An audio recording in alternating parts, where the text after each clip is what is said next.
쳐다본즉 모두 살더라. 쳐다본즉 모두 살더라. 이러한 제목으로 은혜를 나누겠습니다. 새해가 밝았습니다. 희망차게 출발을 했지만 여러분들의 마음은 좀 어떠신가요? 새해가 되었어요. 별 생각이 없으세요? 새해가 됐는데 이제 2021년도가 아니라 2022년도가 되었습니다. 와, 월드컵의 영광. 여러분 혹시 월드컵 아시죠? 2002년 한일 월드컵. 벌써 20년이 흘렀어요. 20년. 와, 엊그제 같은데 20년이 흘렀다니까요. 저 그거 보고 깜짝 놀랐습니다. 또 앞자가 지금 바뀌신 분이 있을 거야. 40대였다가 50대로, 50대였다가 60대로, 60대였다가 70대로. 와, 여러분 어떠세요? 이 새해가 됐는데 그냥 마냥 즐거우세요? 우리 집사님은 마냥 즐거우시다고 하는데 너무 좋으신 것 같아요. 부럽습니다. 여러분 새해가 되면요 우리가 어떤 기대를 갖게 되죠. 소망을 좀 품기도 하고 희망을 좀 갖기도 합니다.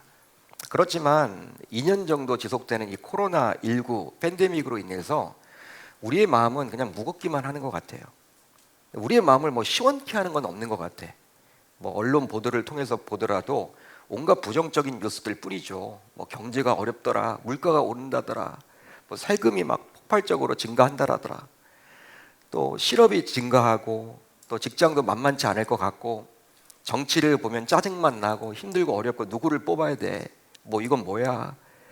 야, 경제도 여러분 만만치 않고 외교, 안보, 교육 다 무너져 있는 상황이기 때문에 뭔가 우리를 즐겁게 하는 것들이 없는 것 같아요. 코로나19다 보니까 사람들을 만나기도 어렵잖아요. 수다를 통해서 막 풀었던 분들도 사람도 만나지 못하는 상황 가운데 그냥 우울증 환우들은 이렇게 증가를 하고 있는 상황이고, 그러니까 어려움 여러분 그런 여편이죠. 희망찬 새가 밝았지만 뭔가 즐거움을 우리가 주지 못하는 것 같습니다. 더욱이 교회는요 안팎으로 지금 위기를 겪게 되었어요. 즉 밖으로부터 처절하게 비난과 공격을 받게 되었고, 안으로는 코로나19의 장기화로 인한 피로감과 영적 공고함으로 인해서 낙심하는 성도들이 점점 늘어만 가고 있습니다. 성도들이 이렇게 밝질 않아요. 예전처럼 막 웃었던 성도님들도 요즘엔 다들 이렇게 우울해지시는 것 같아. 화난 것 같아. 제가 강단에서 동일하게 설교를 해도 코로나 전에는 너무 다 얼굴이 밝았거든요, 대부분이. 근데 요즘에는 다 근심 걱정이 있으신지 그런 상황입니다. 한마디로 교회를 바라보는 세상의 시선은 어느 때보다도 좋지 않게 되었고, 코로나 상황이 장기화되면서 결국 믿음이 식어지는 성도들이 늘어남에 따라서 교회는 지금까지 한 번도 겪어보지 못한 어려움을 겪고 있어요. 목사님, 일제강점기 때도 교회는 힘들었죠. 네, 맞습니다. 한국전쟁 당시에도 힘들었습니다. 맞는 말이에요.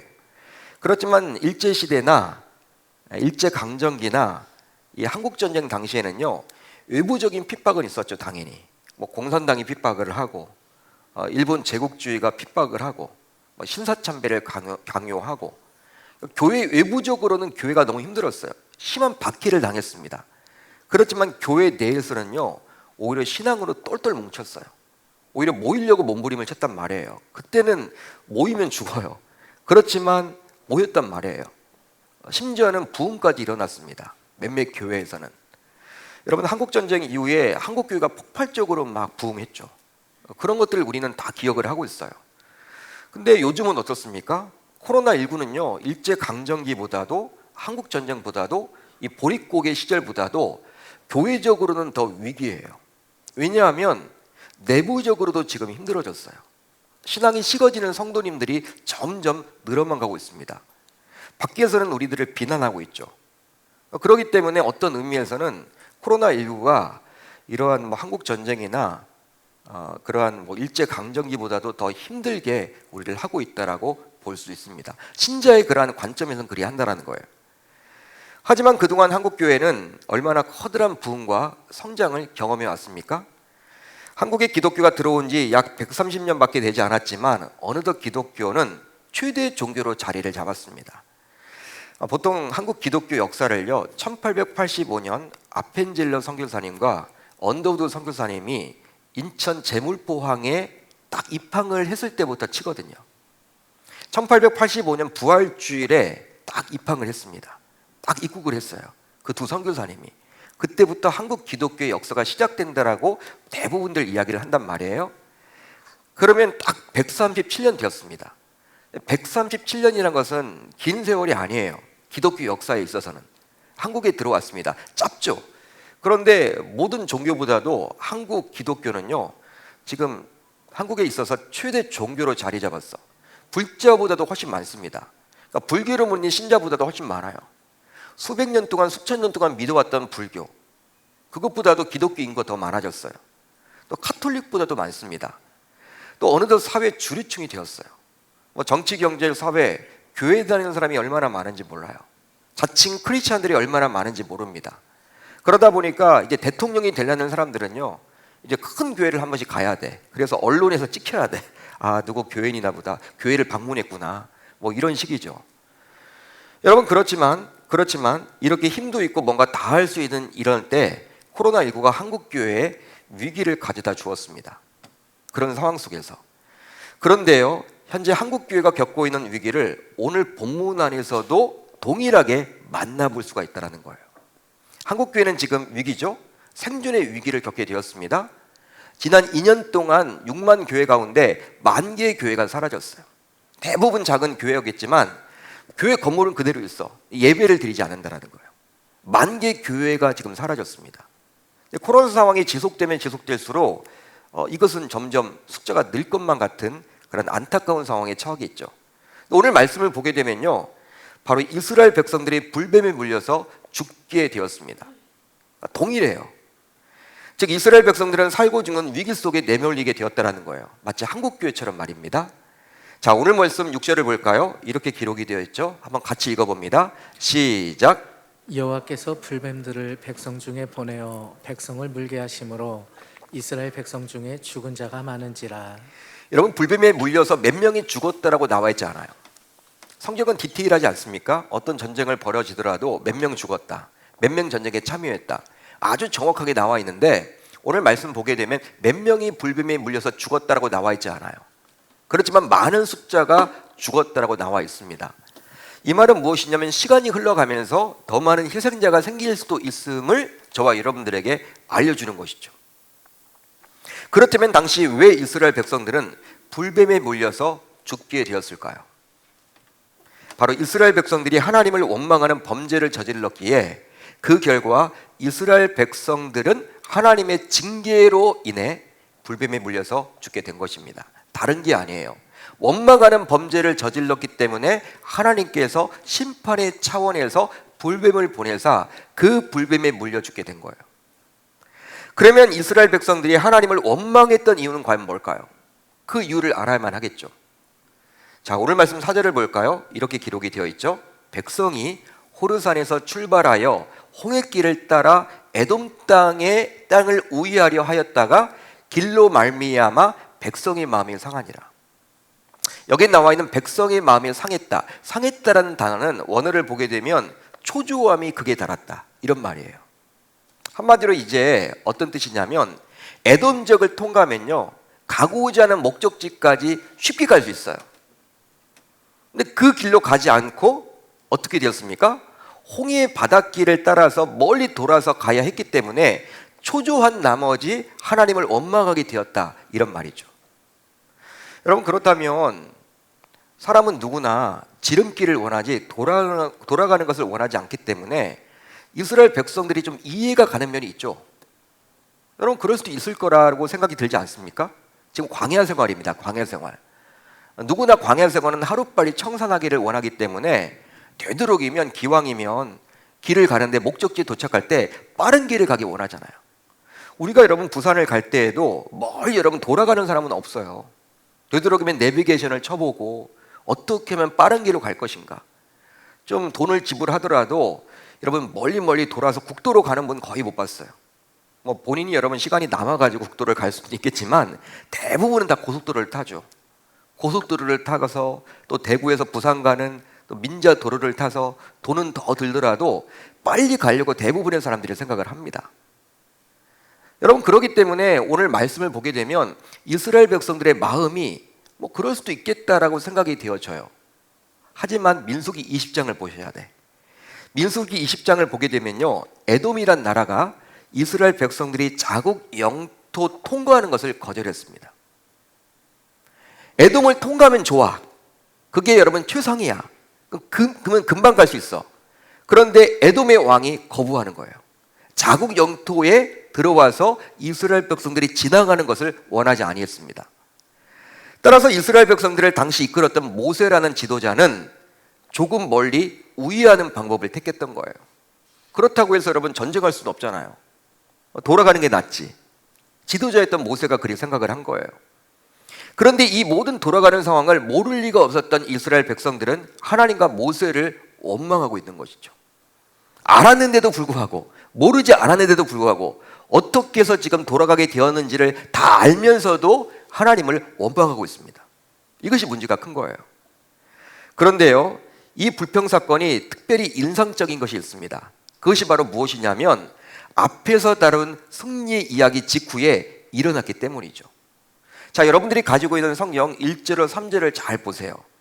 1절로 3절을 보면 이스라엘 백성들은 네겝에 거주하는 아라스의 왕에게 공격을 받게 되었습니다. 공격을 받게 되자 어떻게 합니까? 백성들이 하나님께 매달려요. 하나님께 기도합니다. 그래서 하나님의 능력으로, 하나님의 기적과 이적으로 물리쳐버려요.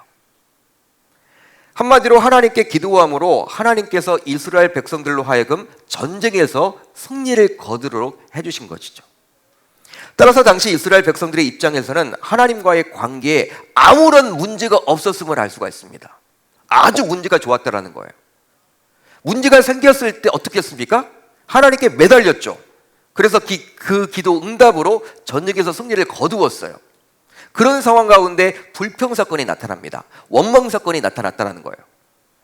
따라서 우리가 무엇을 알 수가 있냐면 잘 나갈 때 우리는 더욱더 조심해야 하는 것입니다. 영적으로 그래요. 영적으로 잘 나갈 때. 그런데 오늘 본문을 보게 되면 안타깝게도 이스라엘 백성들은 방금 전 하나님의 일하심, 전쟁에서 승리를 거두게 하신 그 하나님의 기적과 이적을 직접 맛보았음에도 불구하고 하나님을 원망함으로써 영적 위기를 만나게 되었다는 거예요. 따라서 새해를 맞이해서 저와 여러분들이 무엇을 하시면 좋겠냐면, 혹시 여러분들이 기도 제목이 설령 없더라도, 뭐 급하고 답답하고 힘들고 어려운 특별한 그것이 없더라도 교회를 위해서 기도하실 수 있어야 되고요, 또 가정을 위해서도 기도하실 수 있어야 하는 것입니다. 이게 중요해요. 그러니까 우리는 보통 어떤 문제가 생길 때 기도를 하죠. 근데 문제가 생길 때는 누구나 기도하는 거예요. 근데 문제가 없어도 영적으로 깨어서 기도하는 자세를 견지해 주셔야 합니다. 그것이 바로 하나님이 원하시는 신자의 모습이라는 거예요. 여러분, 문제가 있을 때는 하나님께 매달리죠. 그렇지만 문제가 없을 때에도 내 가정을 위해서도 기도하셔야 돼. 내 가정 구성원들을 위해서 일일이 이름을 불러가면서, 내 자녀가 속을 썩이지 않더라도 자녀의 앞날을 축복하면서 기도하셔야 돼요. 지켜달라고. 여러분, 교회를 위해서도 마찬가지예요. 교회가 분란이 있고 어렵고 힘들면요, 그때 막 금식하면서 기도하는 분들이 많아져요. 그렇지만 그때만 기도하시는 것이 아니라 우리가 지금 50년 동안 큰 문제 없이 달려왔잖아요. 저는 담임 목사로서 이럴 때 우리가 더 기도해야 된다. 우리 교회는 기도해야 된다. 평상시에 기도해야 된다. 저는 그렇게 생각을 합니다. 저와 여러분들 모두 우리 교회를 위해서, 가정을 위해서, 국가를 위해서 어떤 문제가 생겼을 때만 기도하는 것이 아니라 평안할 때, 특별한 문제가 없을 때에도 영적으로 깨어서 기도하겠다라고 다짐하고 결단할 수 있기를 우리 주님의 이름으로 축원합니다. 자, 오늘 말씀 5절을 보세요. 오늘 말씀 5절을 보시면 이제 하나님을 원망하게 된 이스라엘 백성들은 다음의 불평과 불만까지 하게 되었습니다. 야, 이런 불평까지 하게 되었네? 이런 불만까지 가지게 되었네? 자, 5절을 볼까요? 같이 읽어보겠습니다. 시작. 백성이 하나님과 모세를 향하여 원망하되 어찌하여 우리를 애굽에서 인도해 내어 이 광야에서 죽게 하는가? 이곳에는 먹을 것도 없고 물도 없도다. 우리 마음이 이 하찮은 음식을 싫어하노라. 본래 이스라엘 백성들은 애굽에서 노예 생활을 했습니다. 노예라는 것은요, 짐승 취급을 받지 못해요. 짐승보다도 더 못한 거예요. 짐승보다도. 군대에 가게 되면 육군 같은 경우에 군견보다도 이등병이 더 낮아요. 예? 요즘에 모르겠어요. 인권이 하도 이제 이야기하니까 처음에 제가 갈 때만 하더라도 저는 뭐 공군 출신이지만 공군 병장 출신이지만 육군 이렇게 다녀온 분들 이야기 들어보면 이등병 딱 들어가면 군견 있죠. 군견보다도 다 낫다는 거야. 예, 그게 여러분 순서가 다 정해져 있습니다. 여러분 지금은 뭐 반려동물이라고 해서 반려 인구가 많죠. 뭐 가정에 강아지, 고양이, 뭐 가족처럼 이렇게 아끼잖아요. 짐승들을, 동물들을. 그렇지만 고대 사회입니다. 고대 사회. 애굽이란 나라에서 노예 생활을 했다니까요. 이 노예라는 것은요, 양이나 소나 염소보다도 못한 존재야. 당시 그렇게 핍박과 박해를 받았습니다. 하지만 하나님께서 강권적으로 구원을 하사 자유인의 신분으로 살게 해주셨죠. 이제 자유인이 되었어요. 자유인. 그런데 백성들은 길을 돌아가게 되었다라는 이유만으로 하나님께서 베푸신 구원을 거부하고 어떻게 합니까? 불평과 불만을 하는데 어떤 식이에요? 왜 애굽에서 잘 살고 있는 우리들을, 잘 먹고 잘 살고 있는 우리들을 이 광야로 이렇게 보내서 이렇게 고생을 시키냐? 개고생을 시키냐? 아니 애굽에서 잘 먹고 잘 살고 있는데 왜 하나님께서 우리를 광야로 보내서 이렇게 고생을 주는 거냐? 이건 뭐야? 이런 식으로 여러분 불평불만을 했다는 거예요. 여러분 심지어 오늘 말씀 5절을 보세요. 이렇게 나와 있죠. 어찌하여 우리를 애굽에서 인도해 내어 이 광야에서 죽게 하는가? 이 말은 뭐예요? 여러분 누가 하신 겁니까? 애굽의 노예 생활을 청산하고 이렇게 자유인 광야로 갔지만 그래도 목표를 정해서 가나안 땅에 들어가도록 해주신 게 바로 누구예요? 여호와 하나님이시잖아요. 하나님의 구속사역 아닙니까? 구원사역 아닙니까? 출애굽 자체가 구원이에요. 구원. 노예 신분이었지만 이제 자유인으로 살아갈 수 있는 구속사역이에요. 하나님의 절대 주권하에서 일어난 일이죠. 그런데 하나님을 지금 원망하면서 건드리지 말아야 할, 넘지 말아야 할 선인 하나님을 원망함으로 하나님의 절대 주권 그 섭리를 지금 건드리고 있는 거예요. 그것까지 지금 원망을 하고 있는 거예요. 더욱이 이곳에는 먹을 것도 없고 물도 없다며 불평불만을 했죠. 하지만 여러분 그것이 맞는 말입니까?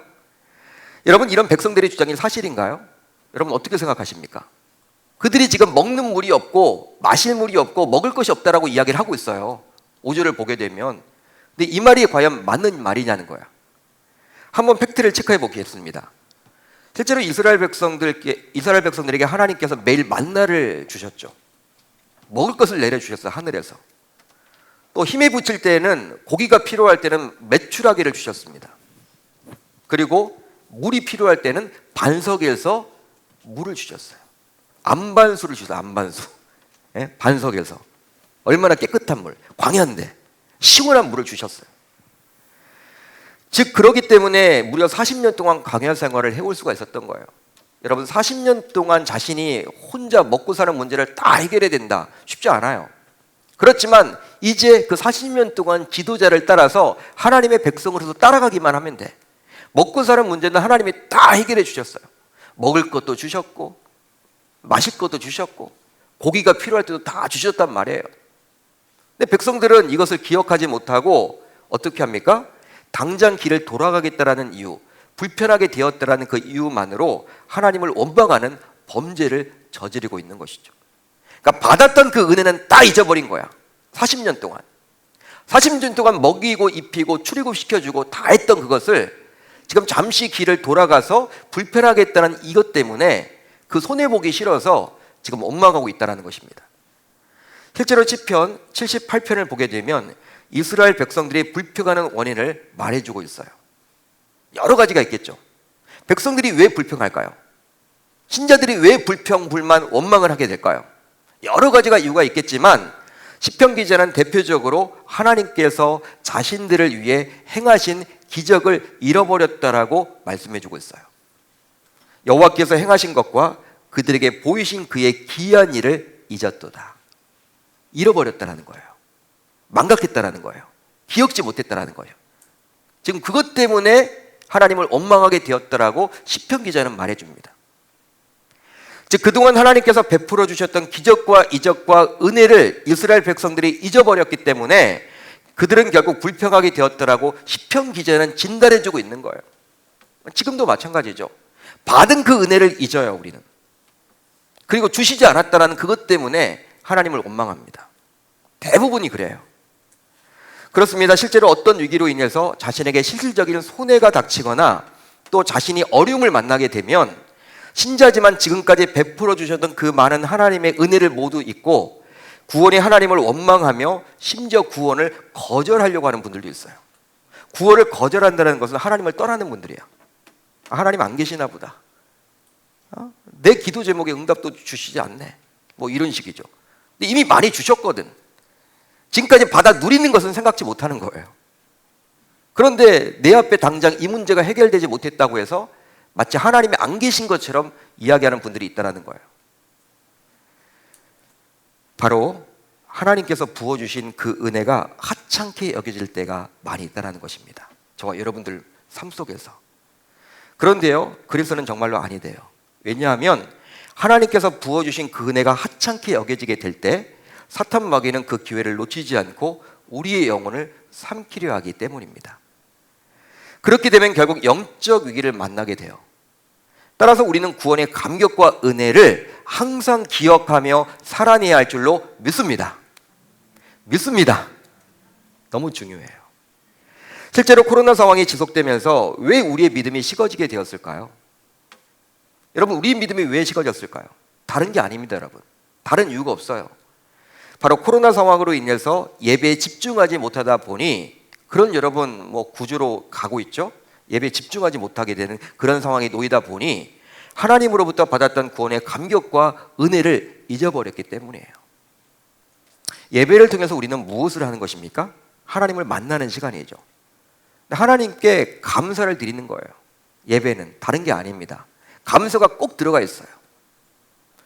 여러분, 우리가 일상을 살아오다가 삶 속에서 바쁘게 살다가 예배 시간이 되었어. 예배를 통해서 하나님의 음성을 듣고 하나님을 만납니다. 그런데 여러분, 내 생각대로 살아왔지만 인생이 여러분 내 마음대로 되질 않잖아요. 하나님이 지금까지 일주일 동안 지켜주시고 보호해주시고 안보해주시고 우리와 함께 하신 것을 감사해서 예배를 드린다는 거예요. 예배는 불신자들이 드릴 수 없죠. 하나님이 받지도 않으시죠. 불신자가 아무리 드린다고 해도. 그러니까 신자가 드리는 예배를 하나님이 기뻐 받아주시는데 그 예배에는 반드시 감사가 들어가 있어야 된다는 거예요. 하나님 너무나 감사합니다. 지난 일주일 동안 잘 버티게 해주신 것 감사합니다. 건강 주신 것 감사합니다. 은혜였습니다. 이걸 여러분 놓치지 말아야 한다는 거예요. 그런데 코로나가 장기화되면서 이제 예배가 많이 무너지고 예배 이렇게 우리가 드리고 있지만 항상 불안하고 하다 보니까 항상 그런 감격, 구원의 감격도 여러분 잃어버리고 은혜도 잃어버리고 이렇게 지속적으로 살다 보니까 믿음이 확 다운되고 식어지는 것이죠. 그렇다면 여러분들에게 묻겠습니다. 여러분들은 구원의 감격을 가지고 있습니까? 구원받았다라는 그 감격을 가지고 있습니까? 그리고 받은 그 은혜가 감사하십니까? 받은 은혜에 대한 감격이 있으십니까? 그러니까 아멘이 적은 거 보니까 이게 쉽지 않은 거예요. 여러분, 구원받았다는 것이 얼마나 여러분 대단합니까? 내가 무엇이고 한데 2000년 전에 이 땅에 오셨던 하나님의 아들이 나를 위해서 십자가에 달려 죽으셨다니까요. 그 생각만 하면요 너무 여러분 감사해요. 너무 기뻐요. 아무리 여러분 어려운 상황에 처하게 되더라도 여러분 나를 구원시켜 주셨어. 나 때문에 십자가에 달려 죽으신 거야. 예수님이. 그게 여러분 얼마나 감사합니까? 여러분, 내 자녀를 누군가 여러분 물에 빠져 있는 내 자녀를 누군가 여러분 구해 주었다. 생명의 은인이다. 얼마나 감사합니까? 내가 여러분 지금 위기를 당해서 어려움이 당해서 정말 죽을 뻔했는데 누군가 나를 구해 주었다. 얼마나 여러분 대단합니까? 근데 예수님께서 영원한 생명을 주시기 위해서 저와 여러분들을 구원시켜 주셨다라는 거예요. 그것 달리기 위해서 십자가에 달려 죽으셨다라는 거예요.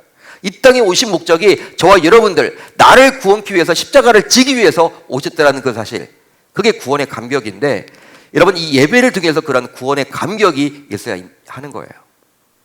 저와 여러분들 모두 새해를 맞이해서 그런 구원의 감격과 은혜의 감격이 있는 예배가 다시금 회복될 수 있기를 바랍니다. 여러분, 그런데 사탄은 지금도 여전히 신자인 저와 여러분들로 하여금 하나님으로부터 받아 누려왔던 그 은혜에서 우리의 시선이 자꾸 멀어지도록 전략을 펴요. 안타깝게도 한마디로 사탄은 우리가 하나님의 은혜의 손길을 바라보지 않고 하나님께서 우리에게 허락하지 않고 주지 않는 것에 집중토록 만듭니다. 여러분, 이것이 바로 사탄의 고도의 전략이라고 볼 수 있어요. 이제 잘 들으셔야 돼. 즉, 이미 하나님께서는 우리에게 너무나도 많은 것들을 주셨습니다. 많은 것들을 여러분들이 받아 누리고 계세요. 이 교회당에 나와서 예배를 드리고 있는 분들은요, 하나님이 건강 주신 거예요. 환경을 열어주시고 용기도 주신 거예요. 여건을 열어주신 거예요. 받은 게 얼마나 많습니까? 하지만 사탄은 하나님께서 우리에게 허락하지 않고 주시지 않는 것 한두 가지에 우리가 집중토록 만들어서 결국 우리로 하여금 하나님에 대한 회의감이 들도록 함으로 말미암아 하나님을 떠나도록 합니다. 그러니까 우리가 기도를 하면서도 하나님과 멀어지게 될 수도 있어요. 기도하면서도. 신앙이 여러분들 올바르게 이렇게 잘 되신 분들 말고 초심자들이나 좀 이렇게 하나님을 깊이 만나지 못한 분들은요, 자신의 문제가 있을 때 하나님께 기도합니다. 당연히 기도해야 되겠죠. 그렇지만 기도한다고 해서 다 응답받는 건 아니에요. 40일 금식 기도를 한다고 다 응답받는 거 아니에요. 하나님의 뜻이면 응답을 받지만 하나님의 뜻이 아니면 응답받지 못해요. 나는 죽을 것 같은데, 나는 이거 꼭 필요한데 안 주실 수도 있어요. 주시지 않는 게 응답일 수도 있어요. 근데 우리는 기도하면서 응답받지 못했을 때 하나님이 나를 싫어하시나 보다. 하나님이 안 계신 것 아니야? 하나님이 계시다면 이 문제 내가 이렇게 기도했는데 왜 응답이 없는 거야? 이런 식으로 나간단 말이에요. 이건 사탄에게 속는 거예요. 사탄의 전략에 말려드는 거예요. 여러분, 기도했을 때 주신 게 더 많아요. 기도하지 않음에도 불구하고 주신 게 더 많아요. 근데 이미 받아 누리고 있는 것은 생각지 않고 내가 기도했는데 한두 가지 주시지 않았다고 해서 하나님이 없다 그렇게 말을 해버리거나 하나님을 원망하고 하나님을 떠나도록 한다는 것은요, 사탄에게 속고 있는 거예요. 사탄의 종로로 살려고 가는 거예요. 사탄은 그런 식입니다. 실제 창세기 3장을 보게 되면 그런 사탄의 전략이 그대로 나오죠. 바로 뱀이 아담과 여자를 어떻게 유혹했는지를 보면 알 수 있습니다. 하나님께서 에덴 동산에 살고 있었던 아담과 여자에게 당시 모든 것을 주셨어요. 다 주셨습니다. 따라서 아담과 여자는요, 에덴 동산에서 하나님의 전적인 은혜, 커다란 은혜를 받아 누리고 있었어요. 그런데 뱀은 어떻습니까? 아담과 여자로 하여금 그 많은 은혜가 아니라 허락하지 않는, 즉 주시지 않은 선악과에 집중토록 만들어요. 선악과를 자꾸 바라보라고 그래요. 선악과 이야기를 꺼냅니다. 그 결과 사탄의 유혹에 넘어간 아담과 여자는 하나님께서 주신 은혜 대신에 하나님께서 허락하지 않았던 보암직도하고 먹음직도한 선악과의 시선을 빼앗긴 나머지 왜 이것은 주시지 않는 것일까? 진짜 왜 이건 주지 않는 것이지? 이것까지 주셔야 되는데 왜 이것은 주시지 않는 것인지? 내가 기도했는데 왜 이것은 주시지 않는 것이지? 이런 식으로 여겨서 결국 하나님을 원망하게 되었고, 넘어서는 안 되는 선을 넘어서 선악과를 먹어버리고 말았어요. 따라서 우리는 지금까지 우리를 보호해 주시고 지켜주시고 인도해 주시고 좋은 곳으로 채워주신 하나님의 은혜를 결코 잊어서는 아니 될 줄로 믿습니다. 왜요? 바로 하나님의 은혜를 잊는 순간 오늘 본문에 나온 백성들처럼 사탄 마귀의 먹잇감이 될 수도 있기 때문이에요. 은혜를 기억하세요. 받은 은혜를 기억하세요. 우리 교회도 지난 50년 동안 달려왔는데 하나님께서 베풀어 주신 게 더 많아요. 그것을 기억하시자는 거예요. 새해를 맞이해서 저와 여러분들도 그렇게 결단할 수 있기를 바랍니다. 이처럼 사탄 마귀는 과거로부터 지금까지 언제나 동일한 전략을 통해 우리로 하여금 하나님을 떠나도록 만듭니다. 아담과 하와 때부터 지금까지 동일해요. 동일한 전략을 핍니다. 받은 은혜, 수없이 받은 그 은혜를 기억지 말고 주시지 않은, 허락하지 않는 그걸 자꾸 붙들도록 만든단 말이에요. 시선을 거기에 고정시키도록 만든단 말이에요. 사탄은 똑같아요. 동일한 전략을 지금도 핍니다. 즉 이미 수없이 많이 주셨던 은혜와 사랑이 아니라 늘 애국, 즉 세상과 비교해서 자신의 부족한 것에만 자꾸 시선을 고정시키므로 하나님에게서 멀어지도록 만든단 말이에요. 여러분, 실제로 직장에서도 가정에서도 학교에서도 교회에서도 이미 하나님으로부터 많은 것들을 받았음에도 불구하고 그것이 아니라 자꾸 부족한 것에만 우리의 시선이 머물고 있지는 않습니까? 이미 많이 주셨는데 나는 부족한 것만 항상 보이지 않습니까? 그래서 여러분 자녀를 대할 때에도 친구 자녀들과 비교해서 자녀의 부족한 것만 보려 한다면 항상 자녀를 대할 때에도 감사가 없는 거예요. 내 자녀 부족한 점이 있죠. 그렇지만 지금까지 내 자녀 잘한 점을 보려고 해야 돼. 하나님이 많이 주셨거든요. 내 자녀에게도. 공부를 설령 못한다 할지언정 성격을 좋게 하거나 건강해졌거나 친구 간의 그런 관계가 있거나 성실하거나 그런 면을 봐야 되는데 그것도 하나님이 다 주신 거니까. 단순히 공부 못한다 그거 한 가지만 바라보고 왜 그럴까 이렇게 하면요, 막 걱정 근심하면요, 자녀를 주신 것에 대한 감사가 없어요. 마찬가지예요. 여러분 교회를 볼 때도 마찬가지입니다. 실제 우리 교회를 통해서도 이미 받았던 은혜가 있음에도 불구하고 다른 교회와 비교해서 자꾸 우리 교회의 부족한 것에만 시선을 고정시킨다면 결과적으로 우리 교회를 바라보면서도 불평과 불만을 가질 수밖에 없는 거예요.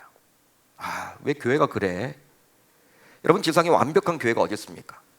다른 교회에서는 못 가졌던 것을 우리 교회는 또 갖고 있거든요. 받았던 그 은혜를 기억하세요. 그걸 놓치시면 안 돼. 그걸 놓치게 되면 그 다음부터는 사단의 먹잇감이 되는 거예요. 결과적으로 오늘 말씀을 보게 되면 이제 베풀어 주셨던 그 은혜를 하찮게 여겨 결과적으로 하나님을 원망하게 된 이스라엘 백성들은 이제 불뱀에 물려 죽을 수밖에 없는 절체절명의 위기를 겪게 되었습니다. 그런데 스스로의 힘만으로는 감당하기 힘든 위기 속에서 허우적거렸던 이스라엘 백성들에게 우리 하나님께서는 이제 유일한 방법을 제시해 주세요. 그것이 바로 무엇입니까? 장대에 달린 노뱀을 바라보라는 것이었습니다. 다른 게 아닙니다. 장대에 달린 노뱀을 바라보라는 것이었어요. 자, 오늘 말씀 8절을 볼까요? 같이 읽어봅니다. 시작. 여호와께서 모세에게 이르시되 불뱀을 만들어 장대 위에 매달아라. 물린 자마다 그것을 보면 살리라. 자, 이 구절을 통해서 우리가 잠시 또 살펴봐야 될 것이 있어요. 제가 앞에서도 잠시 언급을 해드렸지만 사탄은 동일한 전략으로 지금도 여전히 저와 여러분들을 노린다. 신앙에서 떠나게 한다. 하나님과 멀어지도록 만든다라고 말씀을 드렸죠. 우리의 시선을 분산시켜서 받았던 은혜가 아니라 받지 못한 그것을 가지고 자꾸 우리들을 괴롭힌다. 그렇게 함으로 하나님으로부터 멀어지도록 만든다. 이렇게 제가 말씀을 드렸는데 하나님께서는 지금도 여전히 동일한 방법으로 그 사탄의 전략을 무용지물로 만들어 주신다는 거예요. 따라서 당시 이스라엘 백성들이 장대에 달린 노뱀을 바라봐서 위기를 극복했듯이 지금도 신자인 저와 여러분들은 십자가에 달린 예수를 바라보면 위기를 극복할 수 있는 것입니다. 여러분 믿으시면 아멘. 믿으시면 아멘. 여러분 장대에 달린 노뱀은 십자가에 달린 예수 그리스도의 모형이에요. 다른 게 아닙니다. 어떻게 알 수 있느냐? 예수님께서 친히 말씀해 주셨어요. 모세가 광야에서 뱀을 든 것 같이 인자도 들려야 하리니 이는 그를 믿는 자마다 영생을 얻게 하려 하심이니라. 예수님의 말씀이에요. 예수님이 친히 주신 말씀이에요. 당시 하나님을 원망하는 죄를 지어서 하나님과의 관계가 훼손되어 결국 죽게 된 이스라엘 백성들이 장대에 달린 노뱀을 바라봄으로 살 수 있게 되었습니다. 마찬가지로 이제 지속적인 코로나 여파로 생존의 위기에 내몰린 한국교회와 우울감과 패배감과 낙심 등으로 새해를 맞이했지만 어떤 소망도 더 이상 기대할 수 없이 하루하루를 살아가야 하는 주의 권속들 모두 십자가에 달리신 예수 그리스도를 바람으로 위기를 극복할 수 있기를 바랍니다. 위기를 극복할 수 있기를 바랍니다. 그렇습니다. 성경은 어떻게 이야기합니까? 쳐다본 즉 모두 살더라. 한번 따라하겠습니다. 쳐다본 즉 모두 살더라. 이렇게 말씀해 주고 있어요. 쳐다본 즉 모두 살더라. 실제로 쳐다보면 살았습니다. 쳐다보면 살았어요. 이 말은 뭐예요? 쳐다보지 않으면 죽었다라는 거예요. 따라서 예수를 바라보면, 즉 예수에게 집중하기만 하면, 예수에게 맡기기만 하면 지금도 여전히 삽니다. 마태복음 14장을 보게 되면 한 가지 재미있는 사건이 나옵니다. 어떤 사건이 나오느냐? 예수님을 향해 물 위를 잘 걸었던 베드로가 있었어요. 사람이 여러분 물 위를 건너갈 수 있습니까? 어떤 도구 없이?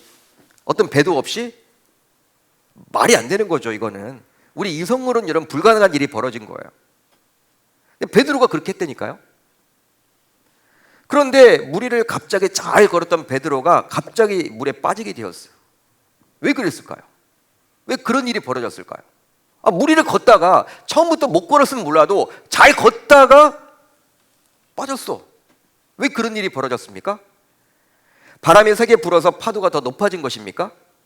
그것 때문에 물에 빠지게 된 것입니까?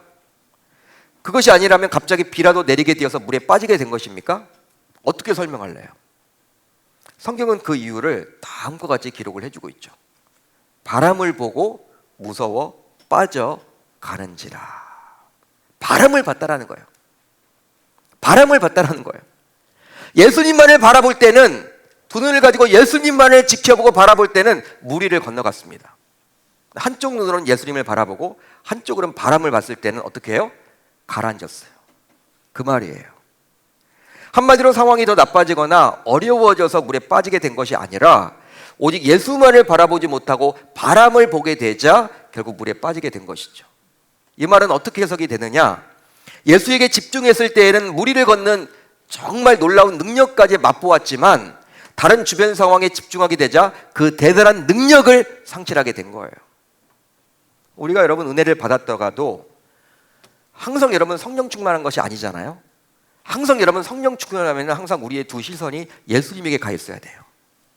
근데 항상 우리가 그렇게 살지 못하기 때문에 우리가 막 불 받았다가도 확 식어지죠. 낙담이 오죠. 낙심이 오죠. 예전에 여러분 은혜 못 받은 사람이 어디 있어요?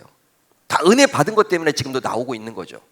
그렇지만 그 은혜 받았던 것이 계속 7, 80년 유지가 되려면 항상 두 눈을 가지고 예수만을 바라봐야 돼. 이게 안 되는 거예요.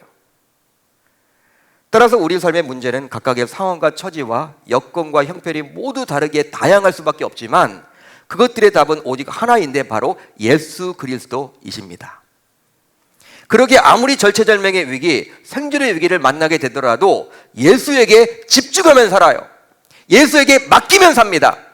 예수에게 모든 것들을 드리면 살 수 있다는 거예요. 이것이 바로 영원한 진리죠. 그러기에 이것을 모르지 않았던 히브리서 기자는 다음과 같이 저와 여러분들에게 권면을 해주고 있습니다.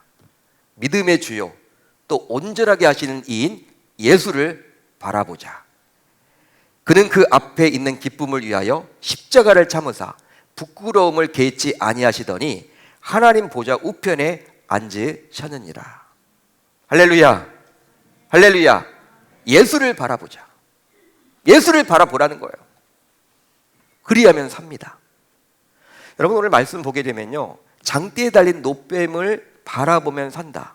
쳐다본 즉 모두 살더라 라고 나와 있죠. 근데 여러분 노뱀 그 자체는요 능력이 나타나지 않아요. 그게 뭐가 대단한 게 아닙니다. 노스로 만든 뱀 모양, 장대에 달려 있는데, 근데 그것을 보면 살아. 이건 뭐예요? 노뱀 자체가 신비한 어떤 능력이 나타나는 것이 아니라 이 노뱀을 보면 산다, 이 말을 누가 하신 거예요? 누가 하신 것입니까? 하나님이 하신 거죠. 하나님께서 그렇게 말씀하셨기 때문에 그 노뱀을 바라보기만 하면 살 수 있는 거예요. 믿음이죠, 믿음. 당시에도 여러분 다 모든 사람이 이스라엘 백성들이 노뱀 바라본 게 아니에요. 불뱀에 물려 죽을 것 같은데도 불구하고 소수의 사람들만이 그걸 바라본 거예요. 사람들은 의심했겠죠. 뭐 그게 뭐 대단하냐? 그거 뭐 아무것도 아니죠. 약도 아닌데 그거 어떻게 낫겠어? 살겠어? 의심을 했겠죠. 이스라엘 공동체는요 신앙 공동체입니다. 지금의 교회예요. 교회 다닌다고 해서 다 구원받는 게 아니라니까요. 교회 다닌다고 해서 다 구원받는 게 아니라니까요. 당시 여러분 소수의 사람들은요 하나님이 말씀하셨죠. 장대에 달린 노뱀을 보면 산다. 그 말을 들었을 때 그 말씀을 하나님이 말씀하셨기 때문에 내가 잘 이해가 되진 않지만 그 말씀에 순종했단 말이에요. 그 순종이 바로 믿음이죠. 믿음이 없으면 순종하지 못합니다. 그렇기 때문에 바라봤을 때 살았어. 그렇지만 많은 사람들은 아마 바라보지 않았을 거예요. 의심했겠죠. 그게 무슨 능력이 나타나? 말이 되냐? 그 약도 아닌데 어떻게 바라본다고 나을 수가 있어? 그랬단 말이죠. 지금도 마찬가지입니다. 예수를 믿으면 구원을 받아요. 예수를 바라보면 모든 문제가 해결함 받아요. 이건 믿음으로 여러분들이 결단하실 문제예요. 분명히 하나님은 말씀하고 계시죠. 예수를 바라보라. 바라보자. 바라보면 산다. 집중하면 산다. 맡기면 산다. 그것이 해결책이다. 그렇게 말씀해주고 있지만 이제 여러분들이 그것을 반응하느냐, 어떻게 반응하에 따라서 살 수도 있고 죽을 수도 있습니다. 그 믿음의 문제예요. 이제 말씀을 정리하겠습니다. 오늘은 새해 첫 주일입니다. 우리는 신년 감사 예배를 드리고 있죠. 따라서 희망, 소망, 기대도 가져보지만 여전히 극성을 부리고 있는 코로나 상황으로 인해서 우리가 희망, 소망, 기대를 갖는 것이 마치 사치처럼 느껴지기도 해요. 실제로 언론 보도를 통해서 접하게 되는 각종 통계와 지표를 보게 되면 금년 한 해 만만치 않을 것 같아요. 경제적인 것도 뭐 불황일 것 같기도 하고, 예측이죠, 다 그렇게. 정치도 불안하고 경제도 만만치 않고 코로나도 언제 끝날지 모르고 몇 년 간다는 이야기도 있고, 뭐 종식 이야기를 하지만 진짜 하나님만 하실 수 있는 것 같아. 아무리 백신 맞아도 뭐 다 걸릴 사람 다 걸리고, 어떤 전문가가 그러더라고. 다 걸려야지, 인구가 다 한 번씩 이렇게 돌아야지, 70억 인구가 단 30억이 걸려야지 이게 없어진대. 이게 막 여러분 언제 그렇게 해요? 끝이 안 보이는 거지. 70억 인구 가운데 30억이 다 걸려야 된다, 코로나. 여러분 너무나 불행하죠. 암울하죠. 힘들죠. 그러니까 우리들에게 여러분 오고 있는 모든 것들은요 다 그런 상황이야. 기쁨이 없어요. 희망이 없습니다. 마음을 시원케 해주는 게 하나도 없어요. 하지만 이런 상황 속에서 우리 신자들은 신앙까지도 지금 식어지는 상태예요. 너무나도 안타깝게도. 아마 이 예배를 드리는 분들도 각자 자신의 처한 문제로 인해서 힘든 날을 보내고 있을지도 모릅니다. 하지만 이스라엘 백성들이 놋뱀을 쳐다본 즉 모두 살았듯이, 아무리 우리의 상황이 비참하고 힘들고 어렵더라도 우리의 문제를 해결할 수 있는 만능키와 같은 존재인 예수 그리스도를 바라보기만 한다면 저와 여러분들은 살게 되는 역사가 나타날 줄 믿습니다. 이제 금년 한 해 오직 예수에게만 집중하고 십자가에 달린 예수만을 바라보고 살아가겠노라고 다짐하고 결단하는 주의 권속들 모두 되실 수 있기를 우리 주님의 이름으로 축원합니다. 예수를 바라보면 살아요. 예수만을 바라보세요. 예수도 바라보지 마시고 예수만을 바라보세요. 베드로의 차이는 무엇입니까? 베드로가 여러분 예수님 봤지만 두 눈을 가지고 집중해서 예수님을 바라볼 때는 무리를 건넜다니까요. 주변 환경에 한 번 이렇게 딱 본 거야. 예수님 놓친 건 아닙니다, 여러분. 한쪽 눈으로는 예수님 바라보고 한쪽 눈으로는 바람을 본 거예요. 결과적으로 어떻게 됩니까? 가라앉았죠. 신자들도 마찬가지예요. 예수님께 다 거세요. 올인을 하세요. 다 드리세요. 그분께 여러분 다 그분이 주관하시는 분이에요. 생명의 주관자도 그분이십니다. 코로나 걸렸다가 죽는 게 아니에요, 여러분. 하나님께서 생명을 걷어가시면 죽는 거예요. 저와 여러분들 모두 이제 2022년도 새해 누구만을 바라봐야 할까요?